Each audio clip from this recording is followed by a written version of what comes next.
দই কাতলা বাঙালির একটা জনপ্রিয় রেসিপি। আর এই রেসিপিটা সাধারণত সমস্ত রকম অনুষ্ঠান বাড়িতে আমরা করে থাকি। আর এটা খেতেও কিন্তু দারুণ মজা। তো নমস্কার বন্ধুরা, বেঙ্গলি কিচেনে স্বাগত জানিয়ে আজকে আমি তোমাদের খুব সুন্দর একটা মাছের রেসিপি শেয়ার করতে চলেছি। আজকে করে দেখাবো তোমাদের দই কাতলা। আর এখানে আজকে আমি দই কাতলা করব মাছের বড় বড় পিস, মানে লেজের পিসটা দিয়ে রেসিপিটা করব। তো বন্ধুরা, সম্পূর্ণ রেসিপিটা দেখতে থাকো, অবশ্যই তোমাদের ভালো লাগবে।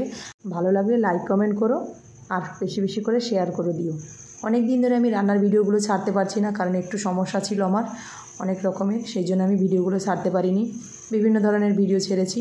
তো এবার থেকে চেষ্টা করব আমি বিভিন্ন ধরনের রেসিপি তোমাদের সঙ্গে শেয়ার করার। তোমরা অবশ্যই আমার পাশে থেকো বন্ধুরা। তো এই রেসিপিটা এতটাই সহজ আর এতটা টেস্টি হয়, তোমরা না দেখলে বিশ্বাস করবে না। তো এই রেসিপিটা কিভাবে আমি করেছি তোমরা সম্পূর্ণ ভিডিওটা দেখতে থাকো, তোমাদের অবশ্যই ভালো লাগবে। এখানে দেখো বড় বড় সাইজের 6-7টা লেজ নিয়েছি, দেখেছো, বড় বড় কাতলা। আর নিয়েছি কিছুটা পেটির মাছ আর হচ্ছে গাদার মাছ। আর লেজগুলো দেখো কতটা বড়, তোমরা দেখে নিশ্চয়ই বুঝতে পেরেছো। এই দেখো, আর এত বড় বড় লেজ তোমাদের দেখে নিশ্চয়ই লোভ লাগবে। আমি কিন্তু মাছের সবথেকে বড় প্রিয় হচ্ছে আমার লেজের পিস, আমি এত ভালো খাই।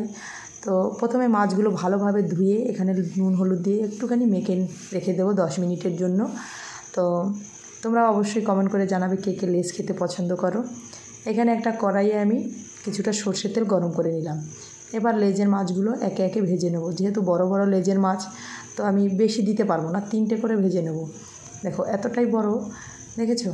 তো মাছগুলো দেওয়ার পরে আমি মিনিমাম 2 মিনিট মতো ভেজে নেব এক পিঠ, কারণ খুব বেশি ভাজবো না, যেহেতু দই কাতলা করছি সেই জন্য খুব একটা ভাজবো না। হালকা ভেজে নিলে কি মাছটা বেশ সফট হয় আর খেতে দারুণ মজা লাগে। আর দই কাতলা একটু সফটই ভালো লাগে। তো লেজের মাছটা দেখতে পাচ্ছ কতটা ভেজে নিয়েছি। এরকমভাবে আমি সমস্ত মাছগুলো ভেজে নেব। এই দেখো, এর থেকে বেশি ভাজবো না।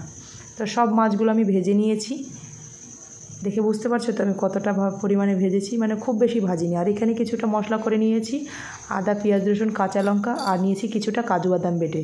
এরপরে যে মাছ ভাজার তেল ছিল ওর মধ্যে 2টো কাঁচা পাকা লঙ্কা দিয়ে দিলাম, আর দিয়ে দিলাম কালো জিরে। এরপরে বাটা মশলাটা দিয়ে একটুখানি লবণ দিয়ে দিলাম, তাহলে আর মশলাটা ছিটকাবে না। এভাবে মশলাটা 2-3 মিনিট মতো ভালো করে একটু কষিয়ে নেবো হালকা আঁচে, যেন মশলাটা একটু না লেগে যায় কড়াইয়ের গায়ে। তো দেখেছো মশলা থেকে তেল ছেড়ে গেছে।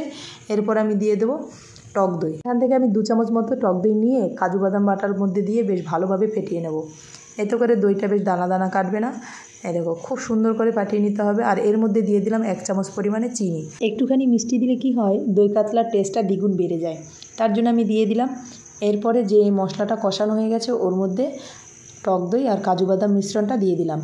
এবার আবারও ভালো করে 2 মিনিট কষিয়ে নেব হালকা আঁচে, কারণ কড়াইয়ে যদি লেগে যায় মশলাটা তাহলে কিন্তু দই কাতলার টেস্টটা সম্পূর্ণ পাল্টে যাবে। তাই খেয়াল রাখতে হবে কড়াইয়ে যেন মশলাটা না লেগে যায়। তো দেখো আমার খুব সুন্দর করে মশলাটা কষানো হয়ে গেছে, তেলও ছেড়ে গেছে এদিকে দেখো। তো এরপরে আমি যে বাটিতে করে মশলাটা ফেটিয়েছিলাম সেটার 1 বাটি মতো জল আমি দিয়ে দিচ্ছি, কারণ যেহেতু দই কাতলা করছি খুব বেশি জল দেওয়া যাবে না, অল্প পরিমাণে জল দিয়ে বেশ ভালো করে ফুটিয়ে নিলাম। এরপরে ভেজে রাখা মাছগুলো দিয়ে দেবো। তো লেজগুলো খুব সাবধানে আমি দিয়ে দিচ্ছি, কারণ বড় বড় লেজ তো একটু সমস্যা হচ্ছিল আমার রান্না করতে। দেখো তোমরা দেখে নিশ্চয়ই বুঝতে পারবে, কারণ যেহেতু অল্প পরিমাণে গ্রেভি দিয়েছি। তো এবার লেজগুলো একটু সরিয়ে সরিয়ে গায়ে লাগিয়ে লাগিয়ে ফাঁকা করে যে পেটির মাছগুলো আর গাদার মাছগুলো দিয়েছিলাম ওগুলো দিয়ে দিলাম খুব সাবধানভাবে। তো দেখো এরপরে আমি মাছগুলো একটু ঢাকা দিয়ে দেবো, কারণ বড় বড় লেজ আবার হালকা করে ভেজেছি, যাতে মশলাটাও মাছের মধ্যে ভালো করে ঢোকে আর তাড়াতাড়ি সেদ্ধও হয়। সেই জন্য আমি 4-5 মিনিট মতো হালকা আঁচে সেদ্ধ করে নিয়েছি মাছগুলো। দেখো মোটামুটি প্রায় হয়ে এসছে আমার দই কাতলা। এরপর আমি দিয়ে দেবো হালকা পরিমাণে একটু ভেজে রাখা জিরের গুঁড়ো আর একটু গরম মশলা গুঁড়ো। গরম মশলাটা তোমরা চাইলে নাও দিতে পারো, তো আমার গরম মশলার ফ্লেভারটা ভালো লাগে তাই জন্য আমি দিয়েছি। এটা মানে দেখতেও সুন্দর লাগে আর খেতেও দারুণ মজা হয়। তো দই কাতলাটা হয়ে এসছে। আর দেখো আমি তোমাদের দেখাচ্ছি একটা লেজ তুলে, দেখো কতটা সুন্দর আর কতটা লোভনীয় লাগছে এখন থেকেই। তো এবার আমি নামিয়ে নিচ্ছি এরকম গ্রেভি রেখে, কারণ এটা যখন একটু ঠান্ডা হবে তখন একটু থকথকে হয়ে যাবে আর খেতেও ভালো লাগবে। তো নামিয়ে নেওয়ার পরে কতটা সুন্দর আর কতটা লোভনীয় লাগছে অবশ্যই তোমরা কমেন্ট বক্সে জানিও। আর কোনো বন্ধু যদি আমার চ্যানেলটিতে নতুন হও অবশ্যই আমার চ্যানেলটিতে সাবস্ক্রাইব করো, পাশে থাকা বেল আইকনটিতে টাচ করো ভিডিওগুলো নোটিফিকেশন পেতে। তো বন্ধুরা, এরকম সুন্দর মাছের লেজ দিয়ে দই কাতলা যদি হয় দুপুরবেলা গরম গরম ভাতের সাথে, মানে দুপুরে খাওয়াটাই জাস্ট জমে যায়।